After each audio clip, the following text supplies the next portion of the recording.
नमस्कार दोस्तों, पिछले अध्याय शिव बने त्रिपुरारी में हमने देखा कि कैसे शिव ने अहंकार, अधर्म और असंतुलन के प्रतीक त्रिपुरासुर का अंत किया। That war was not just about destruction, it was about restoring cosmic balance.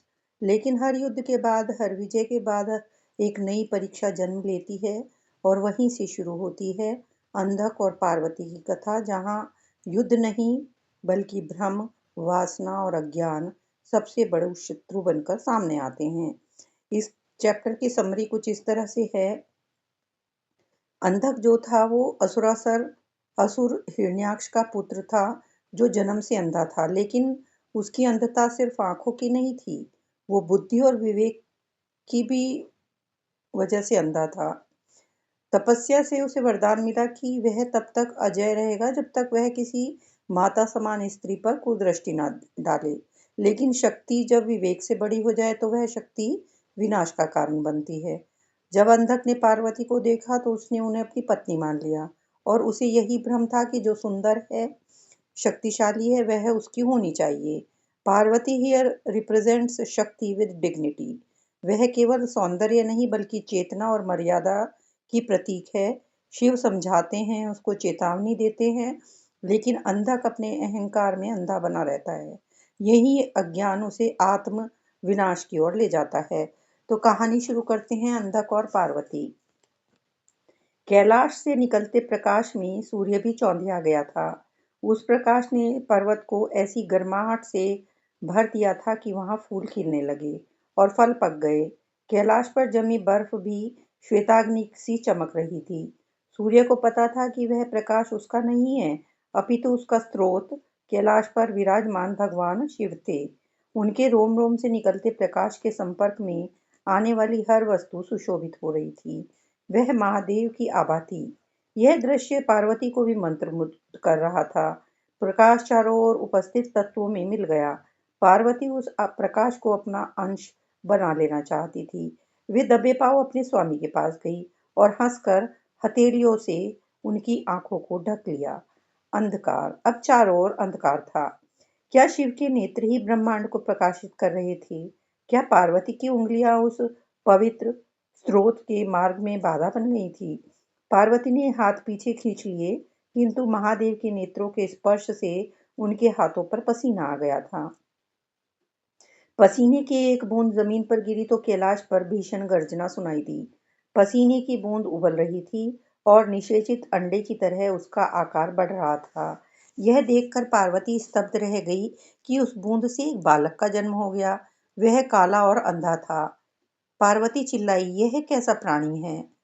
Parvati, यह हमारा पुत्र है। पुत्र? तुमने मुझे स्पर्श किया इसलिए इसका जन्म हुआ, परंतु यह नेत्रहीन है। हाँ, जिस क्षण तुमने मेरी आंखों को ढका था उसी क्षण इसका जन्म हुआ। परिणाम स्वरूप इस बालक ने अपनी दृष्टि खो दी है और इसकी त्वचा काली पड़ गई। इसकी आवाज अपशकुन की तरह सुनाई पड़ती है। हम इसका क्या करें? एक दैत्य कई वर्षों से पुत्र प्राप्ति के लिए मेरी तपस्या कर रहा है। शिव ने उत्तर दिया, यह बालक उसका पुरस्कार होगा। शीघ्र ही वह दैत्य अपने तप का फल प्राप्त करके अत्यंत प्रसन्न हुआ। उसके हृदय में बालक को पाने की खुशी थी। उसने बालक को उसके असली माता पिता के बारे में नहीं बताया और उसकी नेत्रहीनता को ध्यान में रखते हुए उसका नामकरण कर दिया। दैत्य ने उस बालक को ऐसा नाम दिया जो उसकी विकलांगता का मजाक नहीं उड़ाता था, अपितु उसके हर्ष को दर्शाता था। अंधक। कई वर्ष बाद जब दैत्य की मृत्यु हो गई तो अंधक राक्षसों का स्वामी बन गया, किंतु दैत्य इस बात से प्रसन्न नहीं थे।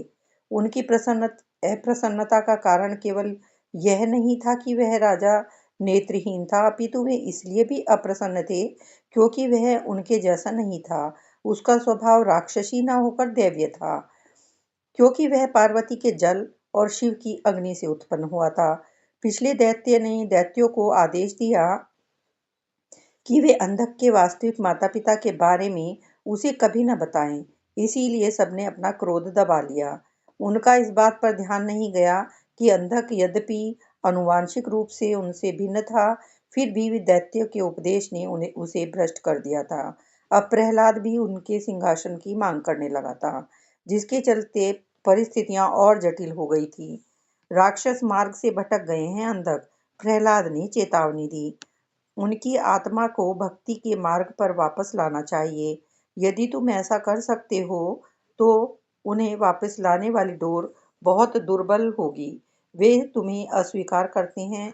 वे मुझसे कहते हैं कि उन्हें तुम्हारे रक्त की गंध से घृणा है। वे तुम्हारी बात कभी नहीं मानेंगे। तुम अपने पिता का उत्तराधिकारी बनने दो। तुम मुझे अपने पिता का उत्तराधिकारी बनने दो। अंधक को प्रहलाद के स्वर में दया का भाव सुनाई पड़ रहा था। वह आसपास उपस्थित दैत्यों में धधक रहे क्रोध को महसूस कर सकता था। वह तुरंत सिंहासन त्याग कर वन में चला गया और ब्रह्मा की उपासना करने लगा। उसने अपना मांस काट डाला और रक्त जलाया। उसने अपने केश काट दिए और हड्डियों को खंडित कर दिया। उसकी तपस्या इतनी विकट थी कि शीघ्र ही ब्रह्मांड पर उसकी छाया मंडराने लगी। जिस प्रकार शाही की बूंद फैलती है, उसी प्रकार उसका अंधकार हर चीज को अपने भीतर समेट रहा था और काली कीच सी एक परत ब्रह्मांड के आसपास फैलती जा रही थी। ब्रह्मा भयभीत हो गए। रुक जाओ, वह जोर से चिल्लाए, तुम्हारे कारण सबका दम घुट रहा है। ये मुझे यह सुनकर प्रसन्नता हुई। क्या अब आपको वह अंधकार दिख रहा है जिसने मुझे सदा से जकड़ रखा है? परंतु तुम उससे ऊपर उठ चुके हो अंधक। जिनके पास नेत्र हैं वे तो केवल देखते हैं, किंतु तुमने स्वयं को एक नई दृष्टि प्रदान की है। तुम सबसे श्रेष्ठ हो। मुझे भी ऐसा ही लगता था, किंतु अन्य लोग मेरी योग्यता पर प्रश्न चिन्ह लगा रहे हैं। मेरे पास जिस एक क्षमता का अभाव है, वे उसकी तुलना अन्य प्रकार के सामर्थ्यों से करते हैं। उनके हृदय में मेरी नेत्रहीनता से अधिक अंधकार भरा है और मैं दोषी नहीं बनना चाहता। मैं दो वरदान मांगता हूँ। मुझे मेरी दृष्टि प्रदान कर दीजिए और दूसरा, अमरता मत मांगना, क्योंकि जिस प्रकार हर मृत प्राणी का पुनर्जन्म होता है, उसी तरह प्रत्येक जन्म लेने वाले प्राणी की मृत्यु भी निश्चित है। तो फिर मैं अपनी मृत्यु के लिए शर्त रखना चाहता हूँ। कहो। अंधक कुटिलतापूर्वक मुस्कुराया। मैंने सुना है कि आपको एक बार दंडित किया गया था, क्योंकि आपने एक ऐसी स्त्री को प्राप्त करना चाहा जिसकी कामना करना आपके लिए अनुचित था। ब्रह्मा चुप रहे। उनके सिर का घाव कई वर्षों के बाद अचानक हरा हो गया। मेरी भी यही इच्छा है। मैं चाहता हूँ कि मेरी मृत्यु तभी हो जब मैं अप्राप्य वस्तु को प्राप्त करने का प्रयास करूं, जिस समय किसी स्त्री के प्रति मेरी वासना अनुचित हो। ब्रह्मा ने जल छिड़क कर अंधक को दृष्टि प्रदान कर दी और दूसरा वरदान भी दे दिया। वरदान पाकर अंधक उपद्रवी हो गया। उसने प्रहलाद के प्रस्ताव को अस्वीकार कर दिया और स्वयं दैत्यों पर हावी हो गया। अंधक ने देवताओं को पराजित कर दिया। सब उसके भय से कांपते थे। वह एक लोक से दूसरे लोक में शासन का विस्तार करता चला गया। ब्रह्मांड में उपस्थित हर वस्तु और प्राणी को देख सकने में सक्षम अंधक लालसा में चूर हो गया था। उसे जो वस्तु पसंद आती वह उसे बलपूर्वक छीन लेता था। प्रहलाद देख रहा था कि अंधक का पालन पोषण कैसे प्रकृति पर हावी हो गया था। मेरा जन्म पाप से हुआ, परंतु मैंने पुण्य को चुना, उसने स्वयं से कहा। काश तुम्हें पता होता कि तुम्हारा जन्म किससे हुआ है और तुम क्या बन गए हो। अनेक वर्ष बीत गए और फिर एक दिन अचानक अंधक के मन में शंका उत्पन्न हुई। क्या मैं सर्वशक्तिमान हूँ? उसने अपने मंत्री से पूछा। हर दृष्टि से अद्वितीय। लगभग। लगभग। अब मेरे पास क्या नहीं है? स्त्री। ब्रह्मांड की सबसे सुंदर स्त्री, जो आपके वैभव को और बढ़ा देगी, परंतु उसका विवाह एक योगी से हुआ है। उसका नाम क्या है? पार्वती। वह शिव की पत्नी है। मंत्री ने पार्वती के सौंदर्य का वर्णन करना आरंभ कर दिया। धनुषाकार भौं, अमृत से भरे होंठ, वक्ष की घुमावदार आकृति, त्वचा की सुगंध। अंधक यह नहीं जानता था कि उसका मंत्री अंधक की माता का ही अनुचित रूप से वर्णन कर रहा था, परंतु उसे सुनकर अंधक के मुंह में जैसे पानी आ गया। उसकी आंखें प्रकृति के चमत्कार को देखने के लिए उत्सुक हो उठी। अंधक ने कहा, योगी के लिए ऐसे सौंदर्य की कोई उपयोगिता नहीं है। उसे आज्ञा दो कि वह अपनी पत्नी मुझे सौंप दे। अंधक के दूतों ने कैलाश पर आक्रमण कर दिया। शिव ने उनकी बात सुनी तो वे मुस्कुराए। उन्होंने कहा, अपने स्वामी से कहो कि वह स्वयं आकर पार्वती ले जाए। अंधक ने तुरंत अपनी सेना के साथ कैलाश की घेराबंदी कर दी। देवी को एक गुफा में अकेला पाकर वह अंदर घुस गया। उसने पार्वती को देखा तो स्तब्ध रह गया। उसकी जीभ सुन्न पड़ गई। उसके मन से केवल एक ही नाम निकल रहा था, पार्वती, पार्वती, पार्वती। अंधक की आंखें हिंसक ढंग से पार्वती को खोज रही थी। वह देखने की कोशिश कर रहा था, पार्वती का शरीर कितना सुंदर था। वह अब तक अनजान था कि वह अपनी ही माता का अनादर कर रहा था। उसे यह भी विचार नहीं आया कि अनजाने में वह अपनी मृत्यु की शर्त को पूरा करने जा रहा था। जिस समय किसी स्त्री के प्रति मेरी वासना अनुचित हो। अंधक आगे बढ़ा तो पार्वती ने उसे भ्रमित करने के लिए गुफा में अंधेरा कर दिया। एक पुत्र को अपनी माता के साथ अनुचित कर्म करने की चेष्टा देखकर इस सृष्टि भी स्तब्ध रह गई। आदिशक्ति अपनी ही संतान से जूझ रही थी। सब आश्चर्य कर रहे थे कि कारण और प्रभाव के किस चक्र ने ऐसी लज्जाजनक स्थिति उत्पन्न की होगी। अंधक पार्वती को पकड़ने ही वाला था कि पार्वती के शरीर से प्रकाश की 7 दीप्तिमान किरणें उत्पन्न हुई। अंधक के सामने अब 7 देवियां साकार रूप ले रही थीं। सप्त मातृकाएं। युद्ध छिड़ गया और देवियां राक्षसों का संहार करने लगी। अनगणित असुर मारे गए तो शुक्राचार्य ने मृत संजीवनी का प्रयोग किया। यह देखकर शिव ने क्रोधित होकर अपना मुख खोल दिया। फिर उन्होंने अपने जबड़ों को फैलाया और शुक्राचार्य को जीवित निगल गए। गुरु ने के अनुपस्थिति ने दैत्यों को कमजोर कर दिया और वे धराशायी हो गए। अंधक को छोड़कर सभी दैत्य परास्त हो चुके थे। अंधक अभी आक्रमण से बचा हुआ था। तभी शिव की आवाज गूंज उठी, पुत्र, तुम अपनी ही माता की कामना कर रहे हो। पार्वती तुम्हारी माता है और मैं तुम्हारा पिता हूँ। अंधक पीछे हट गया। पार्वती तुम्हारी माता है। इस एहसास ने तुरंत उस वरदान को निरस्त कर दिया जिसकी आड़ में अंधक सुरक्षित था। आप मेरे माता पिता हैं? हाँ। फिर आपने मुझे अस्वीकार क्यों किया था? क्या इसलिए कि मैं नेत्रहीन था? नहीं, शिव ने उत्तर दिया और उसे अपने त्रिशूल पर लटका दिया, क्योंकि तुम अब भी अंधे हो। मृत्यु अंधक पर हावी होने लगी तो ब्रह्मा प्रकट हुए। अंधक, यह कैसी विडंबना है। जीवन भर तुम्हें यह दुख रहा कि किसी ने तुम्हें शरीर से परे जाकर नहीं देखा, परंतु तुम स्वयं पार्वती को शरीर से परे जाकर नहीं देख पाए कि वास्तव में वो कौन थी।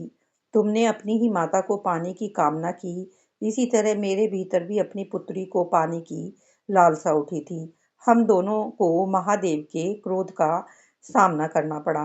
अंधक को अब मूर्खता का एहसास हुआ और वह क्षमा मांगने लगा। शिव ने अंधक को स्वस्थ कर दिया और कैलाश में अपने गण के रूप में नियुक्त कर लिया। दया कीजिए, दया कीजिए, यह आवाज शिव के भीतर से आ रही थी। उनके अंदर फंसे शुक्राचार्य मुक्त होने के लिए याचना कर रहे थे। भगवान ने दया करके दैत्य गुरु को अपने जननांग के रास्ते बाहर निकाल दिया। वीर्य की बूंद के साथ शुक्राचार्य बाहर निकल आए। तभी से वीर्य के अणु को शुक्र कहा जाने लगा। यहाँ कहानी समाप्त होती है। इस कहानी का मैसेज यही है कि desire without wisdom becomes destruction, power without humility turns into blindness. यह अध्याय हमें सिखाता है कि भक्ति और वासना में बहुत बारीक अंतर होता है। अंधक ने पार्वती को देवी नहीं बल्कि भोग की वस्तु समझा और यही उसकी सबसे बड़ी भूल थी। इस कहानी से यही लर्निंग मिलती है कि सारी तपस्या से विजडम नहीं मिलती है, लेकिन यदि साधना में विनम्रता नहीं होगी तो विजडम नहीं मिलेगी। Seeing is not understanding. हर चीज को देखने से अंडरस्टैंडिंग नहीं मानी जा सकती। आंखें खुली हों लेकिन यदि चेतना बंद है तो वो हमें अंडरस्टैंडिंग नहीं देगा। Ego is the darkest blindness. अंधक अंधा था लेकिन असली अंधापन उसका अहंकार था। यहाँ कहानी से कंक्लूजन ये निकलता है कि शिव अधर्म का नाश करते हैं और अंधक और पार्वती में हम देखते हैं कि शिव और पार्वती जो शक्ति हैं वो अज्ञान को उजागर करते हैं। ये कहानी हमें सिखाती है कि हर राक्षस बाहर नहीं होता, कुछ हमारे भीतर भी पलते हैं। और जब तक हम अपने अंदर के अंधक को नहीं पहचानते, तब तक कोई भी वरदान हमें बचा नहीं सकता। Because enlightenment begins where ego ends. अगला चैप्टर है भृंगी की पार्वती को चुनौती। Thank you so much for listening.